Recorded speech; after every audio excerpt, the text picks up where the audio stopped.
Bonjour, je vais vous montrer mon nouveau jouet, qui je sais pas comment ça s'appelle. Le EMEC. Le machin. Bon, je vais essayer de tirer avec. Il y a un chien et une tombeuse devant moi. Donc aujourd'hui, vu qu'il n'y a pas de petite bouteille, enfin... Oui, alors aujourd'hui, donc, on a monté le EMEC avec son loader GI Milsim, qui est donc un loader électro pour calibre 50, avec un adaptateur pour le fixer sur le feeder de l'EMEC. Donc ici, il y a un adaptateur, il y a une bague spéciale dedans. Voilà.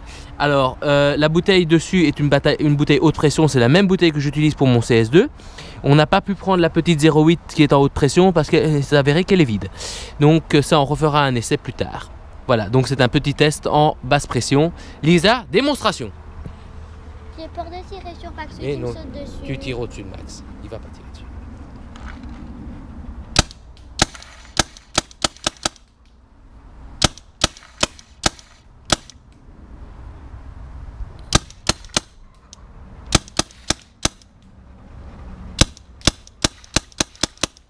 Voilà, c'est bon.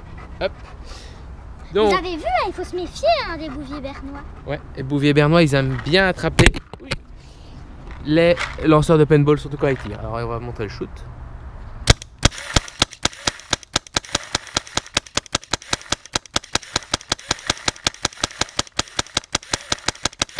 Hop là! Vous voyez, c'est un chien de cirque. C'est un gros coquin, il aime bien sauter pour attraper les canons. Donc voilà, donc on remarque que le shoot il est relativement régulier au niveau précision. Surtout que tellement on n'a aucun insert, on n'a aucune embase, c'est juste un canon pour calibre 50. Donc le résultat est plutôt bon.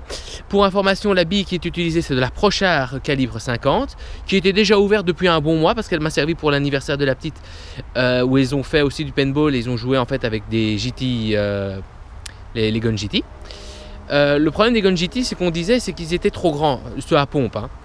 Ils étaient trop grands pour des petits bras d'enfants de 10 ans. Ici, on voit Lisa est un peu à bout de bras avec la bouteille 1,1 litre. Donc, on refera un shooting mieux avec la 0,8, mais comme je disais, il n'y avait pas d'air. Maintenant, au niveau bruit, quand on le compare avec un Tippmann 98, je pense qu'on peut tous dire il est beaucoup plus faible, il n'y a pas photo. Ça consomme quasi rien. Il consomme beaucoup moins, donc il n'y a pas photo.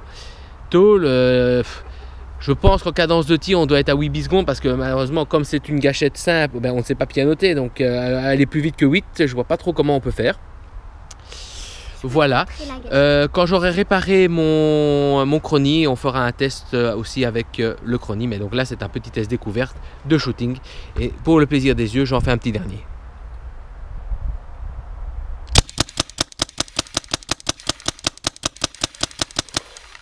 Hop là. Et en même temps, je vais vous montrer la gâchette que papa a achetée. C'est pas moi qu'il faut regarder, c'est ça. Elle vient des États-Unis. Capiche? Oui, donc ça c'est le petit bonus. Voici la gâchette des Infamous montée sur mon CS2. Je vais la tester après. Avec moi. Allez, à demain!